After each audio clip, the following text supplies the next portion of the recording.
Ang kwento ni Pagong may dalawang kaibigan, si Pagong at si Matsing. Si Pagong ay mabait at matulungin, at si Matsing naman ay puso at talibiro.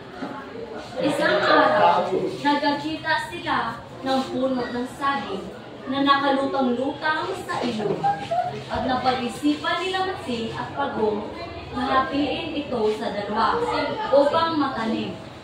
Matsing, ang akin ay yung mataas na bahagi. Sigurado akong mabilis ito lalaki at mamunga kasi may dahon na. Walang magawa si Pagong kung hindi sumunod na lang ni Matsing.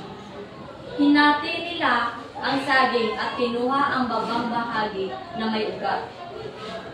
Pagkalipas ng ilang buwan, nagkakita si Pagong at si Matsing. Pagong, kumusta kaibigan? Tumubo na ba ang iyong puno?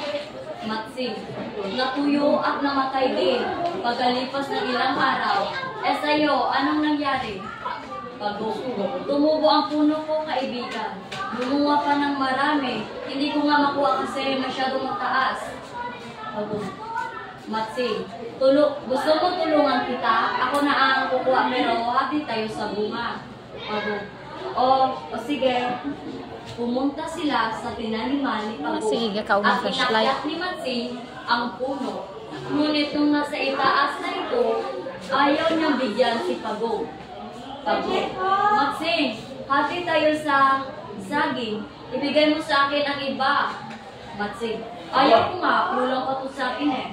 Patuloy si Matsing sa pagkain ng saging. Si Pagong naman ay kumuha ng tinik at hinagis sa puno ng saging. Pagbaba ni Matsing, natusok ang paa nito at kamay. Matsing, aray! Magbayad ka sa ginawa mo sa akin, Pagong. Dahil mabait ako, pipiliin kita. Anong gusto mo? Ipapain sa malaga o ihagis sa ilog? Pagong, ihagis mo na lang ako sa ilog. Minitbit ni Matsing si Pagong at tinapon ito sa ilog. Masayang masaya si Pagong dahil pangalawang tangan niya na ang ilog. Pagong, Matsing, alam mo naman na magaling ako lumangoy sa ilog. Matalino naman ang Matsing na isa lang din. That's